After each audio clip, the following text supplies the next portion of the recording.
It's all such nonsense, tat. All right there, Flemmo. What? Oh, hello, Snodford. Yes, I'm fine. It's just my dwarves. They keep making useless artifacts. Regretting not letting me fiddle with them now, are ya? No, but I mean, look at them. They're all junk. Well, hang on. There's a big gemstone there. It's glass. That's costume jewellery. Got it. Well, you ever thought it's your attitude? What? My attitude? How? Remember when I upgraded your infinite cosmic power to the 9.7 billion RXS? Yes? Well, the RXS comes with the deluxe anticipation notion rationale drive, the pinnacle of artificial intelligence assistance. Auntie Nora will learn the kind of person you are and then endeavour to assist you in staying that way. Right. That's their slogan, actually. You're already the better you. What's all this got to do with my shoddy artifacts? Isn't it obvious? Auntie Nora knows you're a cantankerous old fart, so she's keeping you that way. Oh, you nasty little...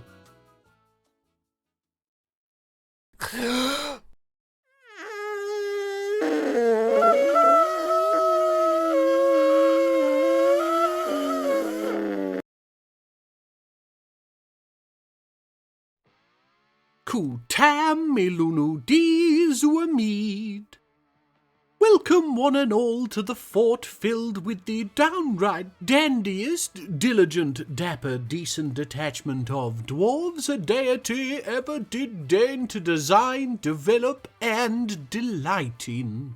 That we all called Mirrorgleam, of course. We find ourselves hovering over the large combination tavern and temple that we made a good few episodes ago. The dwarves have named them, of course. We have the Ochre dessert for the tavern. I'm led to believe this is because since Domas began training in the military, other less capable dwarves have taken to cooking meals. The joke the dwarves are making, and you must admit it's very, very funny, is that a meal here is often followed by a rousing round of food poisoning. Hence the, yellowish dessert. The temple, then, is named the Sienna Shrine. This, and again we must commend the dwarves on their wit, is because of its being situated inside the tavern, and thus often the recipient of, liquid tithes. Oh, thank me, it's Melville. Welcome, welcome. We're happy to see you this year, and that's because I've decided that because our dwarves are just so incredibly wonderful, amazing, and may I just say, looking as though they've lost a little weight, well, yes, we're going to accept the offer to become a Land of the Realm and the Baron title that comes with it. Our current expedition leader, Joris, will be who I'm putting forward for the honour, and we'll be looking to him in a moment. First, on to glorious trade requests. And what we're requesting is a wagon load of clothes and leather. Leather to bring our stocks back up, and clothes to take the weight off our poor weavers and clothiers. Certainly not just so we can get some other skills going in the fortress. Canyon Humour want legwear and thread, which are both very doable, but I doubt very much I'll remember. We'll keep to the Fath Cal. So long, Melville. May you not lament your time away from our fort of practical Adonises too much. And here's our man of the hour, Yorist Shoot Voices. Once a petty confidence trickster turned milkman, now the Baron of Mirrorgleam. Only 20 dwarfs strong, but still one of the most financially powerful fortresses of the Geshud Sting Ball. He's going to need some better quarters, along with some other rooms, and we'll begin working on those behind the scenes. Why prepare for something when you can scramble to accommodate your decisions after the fact? His day shouldn't change over much. He's been tavern keeper at the Lumpy Yellow Pudding for the last few years, and with feeding dwarves alcohol and listening to their woes, well, it's kept him busy anyway. Oh good, he's already making demands. This was exactly why I didn't. No, be nice. Statues. Well, this would be a wonderful time to request some in your image, Jurist. As Baron of Mirrorgleam, your likeness should be front and centre.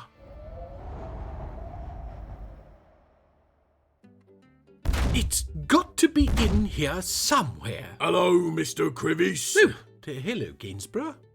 Have you seen my old infinite cosmic power? I swear I left it in the closet in the spare room, but it's not there. Yes, I have. Oh, good. Saved me searching through the boxes in the attic. Where was it? In Snod's hands. What? When? Last year. Just before summer. Oh, that rotten little... He used it to create a world inhabited by sentient jelly babies. What? Said he wanted to know if they'd grow up and create more. How ghastly! Did it work? No. He left the portal open and next door's dog got in. Oh, is that why it... Died. Yes. All them sweets are bad for a little doggy. You could say it met with a sticky end. No. Yes, bad taste, really. Couldn't say. They had it cremated.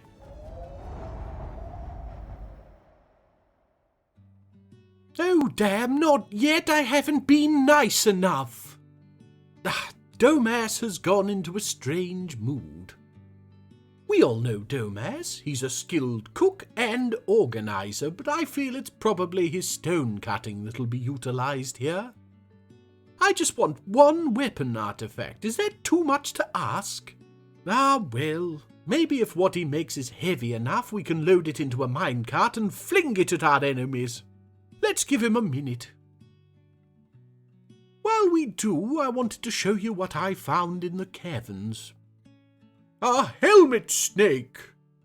Now, it's no forgotten beast, but it is at least something I felt I could turn my hand to and draw. And here that is. Yes, it's just a generic snake, but with extra horns. Can you tell I miss our beasts? Part of why I accepted the barony request. Now our riches will grow and we should start seeing my old friends again. Domas is done. And he's created Umid Casban Zuntir Agoth, Fall Tuft the Anvil of Competing. Now, the first interesting thing is he claims it as a family heirloom, but in Einod's family name.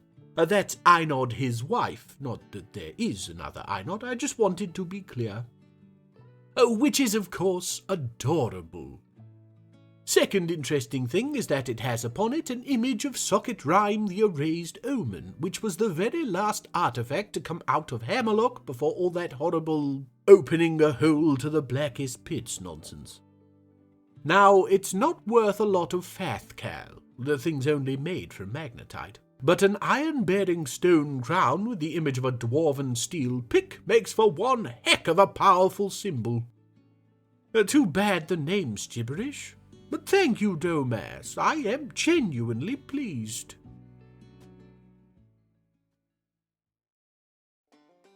Moving on, and you find us now above the bedrooms, just to the west of the Big Circle. At the entrance to the area, you should just about be able to spot some new ramps that lead upwards into our Baron's new quarters. Open to the Big Circle. Though we'll more than likely add some sort of railing, is what will become a throne room once I find a suitable material for a throne to be made from. A simple rock would be inadequate for our powerfully handsome Baron. Is that too much? It felt a little much. To the north, a combination bedchamber and cozy dining area resplendent with 2 statues pertaining to Mirrorgleam.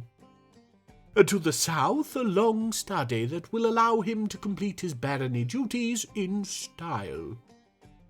To the west, a modest tomb with statues dedicated to Yorist himself, surrounded by his fellow dwarves in awe of his magnificence. Yes, then to the east are two antechambers, both holding single statues to Mirrorgleam's favourite imaginary friend, Avaz the Kobold, the so-called god of minerals. We, of course, are aware that this is nothing more than a load of old nonsense superstition from a group of brain-dead, an interesting example of traditional dwarven myth that I, for one, completely commend. Oh no, Moses has gone into a strange mood now. And I say oh no because Moses is our doctor, but mostly he spends his time as the fort's main farmer. So, though he's a legendary planter, he's just digging a hole and... No, stop it, Flemothy. His next best skill is as a competent weaver. Much like most of our dwarves, because like hauling, it's a job I just leave to whomsoever has the spare time. This means his claiming the clothier's workshop doesn't surprise me in the slightest and fills me with zero optimism for his artifact. Let's give him a minute.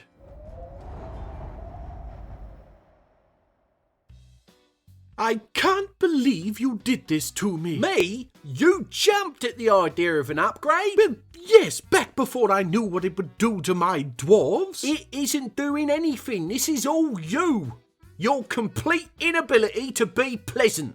Your constant sniping and griping, moaning and whinging. Well, I don't think... Auntie Nora's just picked up on all that negativity and now she's giving it back in spades. Well, ever since Graham and I so kindly decided to cohabitate with you to lessen the burden of one poor deity living alone, you've been cold, unwelcoming and not a little bit dictatorial in your position as head of this house. But it's my house. See, there you go again. Swinging your big dictates around. Auntie Nora is a mirror on a soul. Only you can decide if what she shows is something you can stand to look at. I need time to think.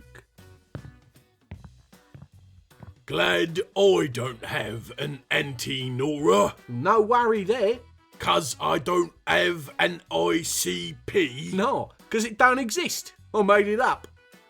You really are a coprolite. Yep.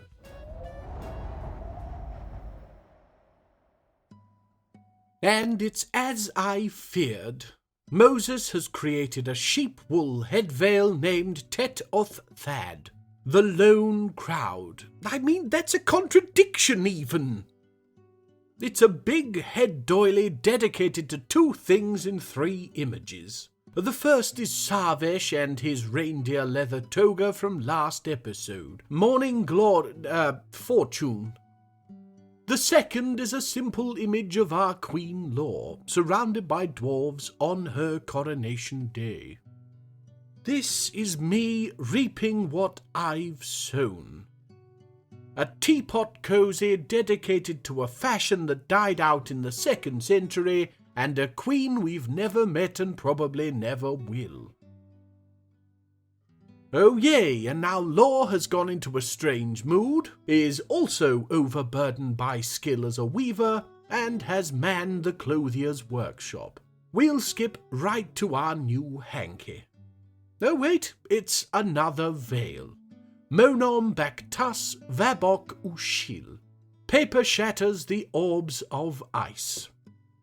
It's got an image on it of a dwarf. This particular dwarf is Olon Praise Rim. Now I know what you're thinking. Ha ha ha, Praise Rim. But what you should be thinking is who on Flem's Dimension of Destiny is Olon Praise Rim? Well, she was a denizen of canyon humour who died in its defence against an elven horde in the year 14, alongside her husband Moldath. Why did I look into Moldath? Well, I wanted to know if either of them had met Law before. Perhaps there had been some dirty third-wheeling going on that would at least explain the dedication to somebody who died 36 bloody years ago. And no, not with Law being created out of nothing in the 45th year. But snod it, I don't see why I should be the only miserable being. Law remembers his time as the plaything of the Baroness and her husband with great sadness and loss at their passing. Take that, Auntie Nora. And you know what? Take this too. A weaponsmithing guild hall situated where the old furniture stockpile was in the Turtle. I did as I threatened and made a quantum one above. But yes, try to mess with this all-powerful deity and see my response. With this being the only guild hall in the fortress, we should see skills rising quickly, and the days of shoddy clothing artifacts should be swiftly behind us. We're a serious fort of serious dwarves, not the Gap.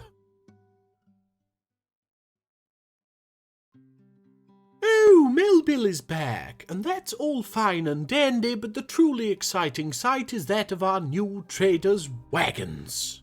Well, wagon singular for now, but that shall change as we continue to grow as a fort. Wait, what is Melville saying? Oh no, not more. She comes empowered to elevate these lands in the eyes of our realm. To the uninitiated, she is talking about making Mirrorgleam a county. We've had a baron for a year, and if we accept this, and we are forced to accept, then Eurist becomes a count. What with all his requests for bolts and statues behind the scenes, he's been being a bit of a count as it was. Well, we'll have to accept and get on with stroking his inflating ego with bigger and better quarters. Ah. Oh, and we're requesting leather. You wouldn't believe how quickly dwarves go through shoes. They never pick their feet up, you see. Well, imagine having size 11 feet on such short legs. It's like walking with skis. Canyon Humor want quivers if you're interested. And Amos has gone into a strange mood. That makes it 4 me-damned artifacts in one episode. And he's claimed a mechanics workshop, which I think means mechanisms again. Frankly, with this one I'm just glad he didn't try to create some sort of milking-related artifact. High Master Milker. Who judges? Is it the sheep? Bah! Well, he's done, and yes, it's a mechanisms that he's named Cocky Brag. Ha! Talk about thematic! It translates to dwell clapped, which I believe is some sort of saying the youths employ to mean being defeated in one's own abode. Seeing as it's outdone all previous artifacts this episode in Fathcal, I think you can see why. It's not a weapon, but good job anyway, Amos. Things are getting on, and so I have decided today is the day. The day for what, I hear you all think. All except for you, still laughing at Praise Rim. Good me. It is, of course, the day to take our first big step towards the completion of this fortress's main function. As you can see, the vast majority of our dwarves are currently enjoying themselves in the stomach butter souffle. This is so that none of them should come to harm from this. Do it, I nod. Well, hey! What you have just witnessed was the dropping of the surface level plug for the reverse tower our dwarves have been digging out for the last few years. Tons of rock, and luckily not Einod, tumbling down through layers of stone floor, smashing to a final end at the bottom of the reservoir. Whoops, looks like some of the reservoir floor was also rock ceiling for the caverns below. Need to patch that up sharpish, but anyway. Yes. We are now the proud owners of a big hole that goes from the top of the Mirror of Destiny all the way to the top of the first cavern level. And what's it all for? Well, that would be telling. Oh, damn, the dwarves are all stuck in the tavern and nobody can access their bedrooms. I didn't think this through, did I? Ah, well, that's a problem for future me. And with that, we shall follow Einod around as she tries to make the best of a bad situation. That is, slowly starve whilst doing minor chores. Mirrorgleam, as the fortress after what I would consider my first real fortress of Hammerlock, had big boots to fill. At first I was happy just easing into things, but now I feel it's time to really get this baby started. Trumpet Sounds too has come a long way from the humble little 300 sub-channel it was this time last year. Nearly 1,000 subscribers on, and the fire that burns in my soul for this second vocation has only grown. This is because of you. You wonderful few who watch, comment, like, and subscribe. I'm no blind or crug smash, barely a minnow beside their whale sharks in an ocean vast and dark. You are my sun and moon, my stars and red and white blinking lights of passing aeroplanes that keep me at the surface, in range of the seabirds of success. Tortured metaphor aside, I hope you enjoyed yourselves, and I shall see you all again next time. Anu Zeshon, you most wonderful of individuals. Nanus Eshon. Here, Flem, I was thinking, a way you could appease Auntie Nora would be to give me, what's that? This? It's a fully functional Napoleonic 12-pound cannon, and it's loaded. Graham told you? Yes.